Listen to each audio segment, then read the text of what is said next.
مکہ مکرمہ کی گھاٹیوں اور پہاڑوں میں ایک پہاڑ ہے جسے جبل نور کہا جاتا ہے۔ اس پہاڑ کی بلندی پر ایک غار ہے جسے غار ہرا کہا جاتا ہے۔ نبی کریم کو اللہ تعالیٰ نے بچپن ہی سے سچائی، امانت داری اور پاکیزگی عطا کی تھی، اسی لیے آپ کو لوگ الصادق اور الامین کے لقب سے یاد کرتے تھے۔ جب آپ 40 برس کے ہوئے تو آپ کو عبادت، غور و فکر اور تنہائی سے خاص لگاؤ ہو گیا۔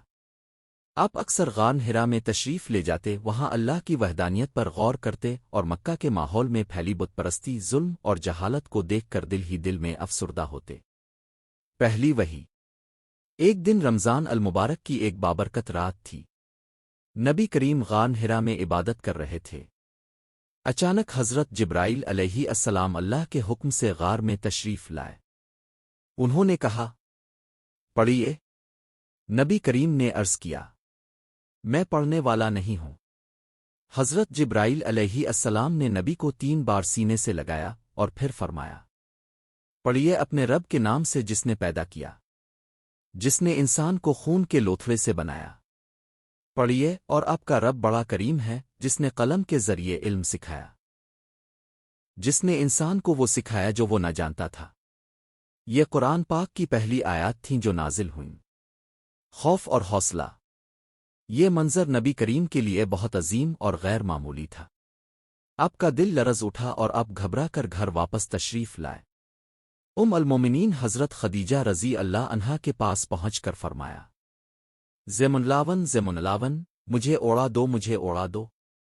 حضرت خدیجہ نے آپ کو تسلی دی، اوڑا دیا اور فرمایا، اللہ کی قسم، اللہ کبھی آپ کو ضائع نہیں کرے گا۔ آپ صلہ رحمی کرتے ہیں، کمزوروں کا بوجھ اٹھاتے ہیں، مہمان نوازی کرتے ہیں اور مظلوموں کی مدد کرتے ہیں۔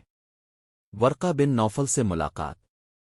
حضرت خدیجہ رضی اللہ عنہا آپ کو اپنے چچا زاد ورقہ بن نوفل کے پاس لے گئیں جو اہل کتاب میں سے تھے اور تورات و انجیل کا علم رکھتے تھے۔ ورقہ نے سن کر کہا، یہ وہی فرشتہ ہے جو موسیٰ علیہ السلام کے پاس آتا تھا۔ کاش میں اس وقت جوان ہوتا جب آپ کی قوم آپ کو نکالے گی۔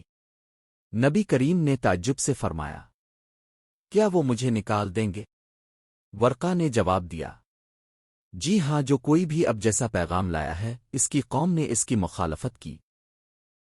اگر میں اس وقت تک زندہ رہا تو آپ کی بھرپور مدد کروں گا۔ یہی وہ لمحہ تھا جب نبی کریم کو رسالت کا شرف عطا ہوا اور انسانیت کے لیے اللہ کی آخری وحی کا آغاز ہوا۔